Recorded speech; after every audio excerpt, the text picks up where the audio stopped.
আজকের অনন্যা। এবারের রাউন্ড ধাঁধা দিয়ে বাঁধা। প্রত্যেকের জন্য দুটো করে ধাঁধা থাকবে। সঠিক উত্তর দিতে পারলে 10 অর্জন করতে পারবেন, অর্থাৎ 5-5 করে প্রতিটি ধাঁধার জন্য। ধাঁধা দিয়ে বাঁধা এই রাউন্ড পারফরমেন্স রাউন্ড, সবাইকে কিছু না কিছু পারফর্ম করতে হবে। আর এই রাউন্ডে আমরা সবার সাথে একটু একটু করে জীবন নিয়ে গল্প করি, জীবনের কথা শুনি, এগিয়ে যাওয়ার কথা শুনি, যাতে অন্য নারীরা ইন্সপায়ার্ড হয় আপনাদের কথাগুলো শুনে।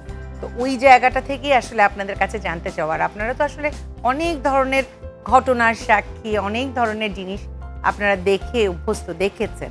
লয়ার হিসেবে আমি মনে করি নারী লয়ার যারা আছেন তাদের তো নানা রকমের ঘটনার ভিতর থেকে প্রতিনিয়ত চলতে হয়, যেতে হয়। তো আমি প্রথমে শুরু করতে চাই কেয়া আপনার কাছ থেকে। এমন কোনো ঘটনা বা এমন কোনো কিছু বা নারীদের উদ্দেশ্যে যদি কোনো কিছু বলবার থাকে একটু বলেন। আমি হাইকোর্টে যখন থেকে প্র্যাকটিস শুরু করেছি, আমার ম্যাক্সিমাম ক্লায়েন্ট নারী থাকে। তাদের হাজব্যান্ড কিংবা ভাই কিংবা বন্ধু, আত্মীয় স্বজন কেউ না কেউ ভেতরে থাকে। তারা একজন নারী আইনজীবীর কাছে এসে তাদের প্রবলেমের কথা বলতে খুব স্বাচ্ছন্দ্য বোধ করে। যারা আসে তাদের সবারই সুখ দুঃখের সাথী আমি বলা যায়। তাদের প্রবলেমগুলো আমার সাথে শেয়ার করে তারা। আমি তাদের যথাসাধ্য চেষ্টা করি হেল্প করার জন্য। এবং আমি যখন একটা ক্লায়েন্টকে একটা রিলিফ দিতে পারি, সেটার মধ্যে যে কী আনন্দ, এবং যারা আসছে তারা যে কত দোয়া করছে, এটার জন্য শুকর আলহামদুলিল্লাহ। আমি এই প্রফেশনটাকে এই জন্য খুব মনে করি একটা নারীর জন্য। তারা বেছে নিতে পারে, এটা একটা স্বাধীন পেশা, কোনো বাধা ধরা নাই। সময় করে সব কিছু সামলে, সংসার সামলে, সব কিছু সামলেই তারা এখানে প্র্যাকটিস করতে পারে। এবার নীলু আপার আপনার কাছেও ঠিক একইভাবে জানতে চাই।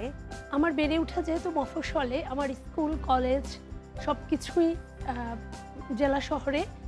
তো একটা জেলা শহরের একটা মেয়ে উচ্চ আদালতে আজকে আপিল বিভাগ পর্যন্ত আসা, এটা খুব সহজ পথ ছিল না। জীবনে অনেক কাজ দেখা গেছে ছোট থেকে একা একা করতে হতো। নিজের রাস্তাটা নিজের করে তৈরি করা, এখানে নিজেই সিনিয়র খুঁজে নেওয়া এবং নিজের সব মামলা, নিজের সব ক্লায়েন্ট নিজের হাতে গুছানো। তো এটা অবশ্যই আমাদের সমাজ ব্যবস্থা একটা মেয়ের জন্য অনেক দুর্গম একটা পথ ছিল। প্রতিবন্ধকতা থাকবেই, কিন্তু এই প্রতিবন্ধকতার ক্ষেত্রে নারীদের জন্য আমার মেসেজ হচ্ছে, যে কোনো কাজ যদি আপনি নিয়মিতভাবে মনোযোগ দিয়ে করেন, সেখানে সফলতা আপনার কাছে ধরা দিবেই। আপনি যদি নিজেকে যোগ্য করে গড়ে তোলেন, পৃথিবীর যে কোনো মানুষ আপনাকে খুঁজে বের করবেই। এজন্য প্রথম কথা হচ্ছে সমাজে নিজেকে প্রয়োজনীয় করে তোলা। ঠিক একইভাবে লিমার কাছে জানতে চাই। আমাদের সোসাইটিতে প্রত্যেকটা লেভেলের মেয়ে যেই সোসাইটিতে যেই লেভেলটাই বিলং করুক না কেন, তাকে তার কাজের জায়গাটাতে স্টেবল হতে হলে তাকে কিন্তু আসলে প্রচুর পরিমাণে নিজেকে প্রুভ করতে হয়। তো আমি এই জায়গাটাতে একটা জিনিস খুব বিশ্বাস করি যে একই সাথে সোসাইটিতে আমরা হয়তোবা পায়ে পা মিলিয়ে একটা পুরুষের সাথে এগিয়ে যাচ্ছি, বাট মজার ব্যাপার হচ্ছে যে একটা পুরুষ অ্যাট এ টাইম হয়তোবা একটা কাজই সে খুব মনোযোগ দিয়ে করছে, তাকে পুরো সোসাইটি, পুরো ফ্যামিলি, পুরো এন্টায়ার ফ্যামিলি তাকে কিন্তু সাপোর্ট দেওয়ার জন্য এক পায়ে খাড়া। বাট আমরা মেয়েরা যারা বাইরে কাজ করি, আমাদের কিন্তু আসলে একই সময়ে একই সাথে প্রত্যেকটা কাজ সমানভাবে চালিয়ে নিয়ে যেতে হয়। কারণ দেখা যায় যে কোনো একটা জায়গায় যদি একটা লেকিংস হয় বা একটা ভুল হয়, আমাদের সোসাইটি প্লাস আমাদের ফ্যামিলি সবাই কিন্তু একটা সেকেন্ডও সময় নেয় না আঙ্গুল তুলতে, যে মা হয়তোবা নিজের ক্যারিয়ারের জন্য, নিজের ড্রিম পূরণ করার জন্য হয়তোবা এই জায়গাটা স্যাক্রিফাইস করে গেল। আর আমাদের সোসাইটিতে একটা খুব বাজে স্টিগমা কিন্তু সবসময় থাকে। একটা মেয়ে যখন সোসাইটিতে অনেক বেশি ভালো করে, অনেক বেশি সাকসেসফুল হয়, তখন সবসময় কিন্তু সোসাইটি খুব নেগেটিভলি একটা মেয়ের দিকে আঙুল তোলে। সো আমার মনে হয় যে একটা জায়গায় আসার পরে আসলে মেয়েদের দায়িত্বটা আসলে অনেক বেশি বেড়ে যায়। এবার ঠিক একইভাবে গুলশান আপার কাছে জানতে চাওয়া। আমার বাবা মারা যাওয়ার পরে মার হাত ধরে আমি আসলাম আমার বিশেষ বিজ্ঞ সিনিয়র জাস্টিস ফরিদ আহমেদ সাহেবের কাছে। এই প্রথমে আসার পরে যে ওনার একটা মানে বাবা সুলভ যে আচরণ এবং উনি আমাকে স্থান করে দেওয়া এবং আমাকে শেখানো হাতে কলমে, এটি উনি শুরু করেন। দ্বিতীয় ধাপ শুরু হলো বিয়ের পরে। আমার বর আমার সবচেয়ে ভালো বন্ধু এবং সবচেয়ে ভালো সঙ্গী, যার ফলে সে সবসময় আমাকে ইন্সপায়ার করেছে। আমার দ্বিতীয় বেবিটা, সে হচ্ছে স্পেশাল বেবি, তাকে নিয়ে শুরু হলো আমার তৃতীয় ধরনের এক যুদ্ধ। তো আমি মোটামুটি তার জন্য 3 থেকে 4 বছর প্রায় আমি মোটামুটি বাসায় বসে থাকলাম, মোটামুটি ওকে বড় করার চেষ্টা করলাম, কিন্তু আমার পরিবার থেকে যে আমার যে ইন্সপিরেশন, আমি আবার ফিরে আসলাম এবং আমার যে কামব্যাক, এটাকে ওয়ার্ম ওয়েলকাম জানালো আমার চেম্বার, এবং ওখান থেকে আমি আবার ঘুরে দাঁড়ালাম, এবং এই ঘুরে দাঁড়ানো আজকে আমি এই অবস্থায় এসেছি। তো আমার পরামর্শ হচ্ছে কেউ ফিরে যাবেন না, লেগে থাকবেন, ধৈর্য ধরবেন, আল্লাহ আপনাকে আপনার গন্তব্যে পৌঁছেই দেবে, লেগে থাকবেন। ঠিক আছে, আমরা এখন খেলায় চলে যাই। কে আপার জন্যে ধাঁধা। কোন এলাকার কোন গান নাম বলে রাখো মান? এটা বগুড়া প্রথমটা, তো উত্তরটা দেখে নেই। রাজশাহী না, এটা গম্ভীরা। গম্ভীরা, রাজশাহী, আচ্ছা, এটা কি ধামাইল? ধামাইল, সিলেটের।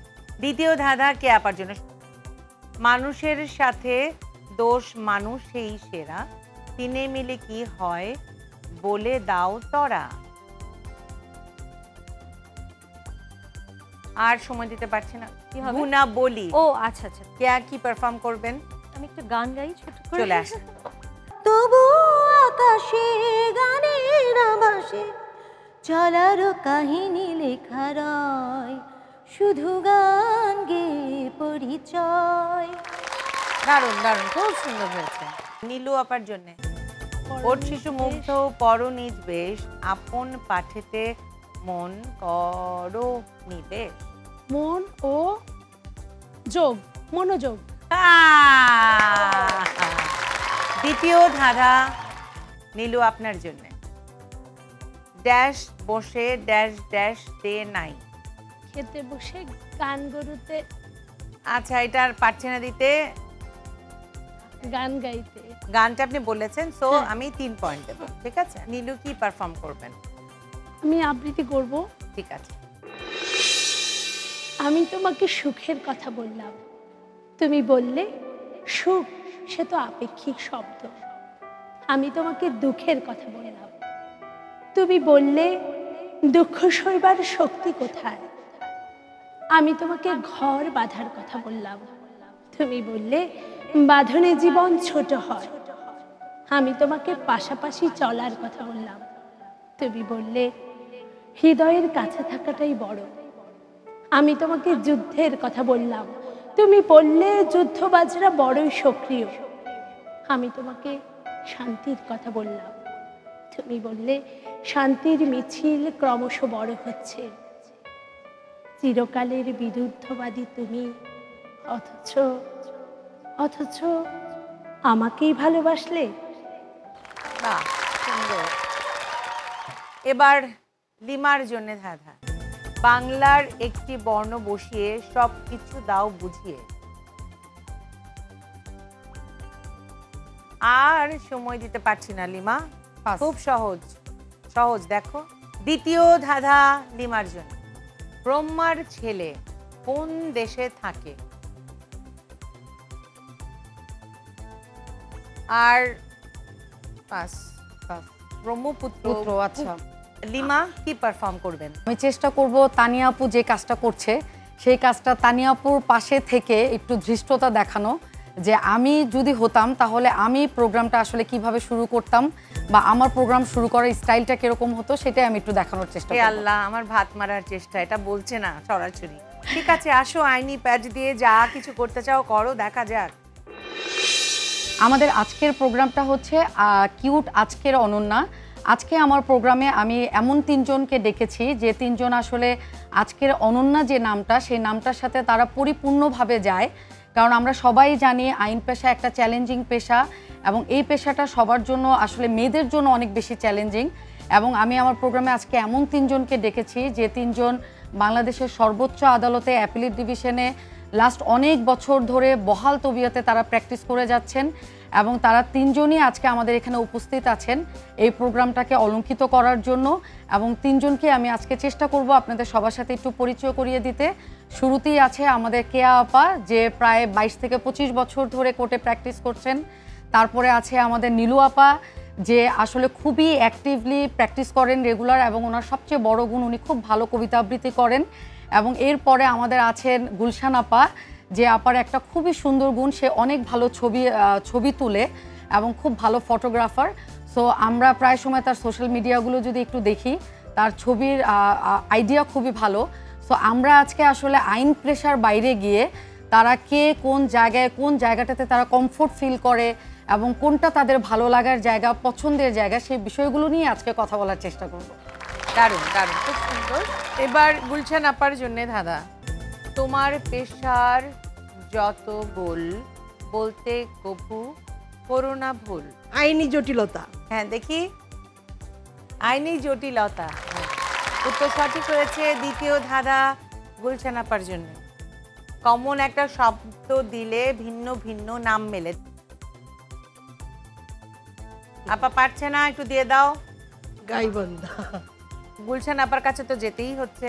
আমি একটা গান করব, ছোট একটা গান। চলে আসি। ময়ূর কণ্ঠী রাতের নীলে, আকাশে তারা দে ওই মিছিলে, তুমি আমি আজ চলো চলে যাই শুধু দুজনে মিলে। দারুণ দারুণ, সুন্দর জায়গায় চলে যান আপা। এই রাউন্ডের শেষে স্কোরটা একটু জেনে নেই।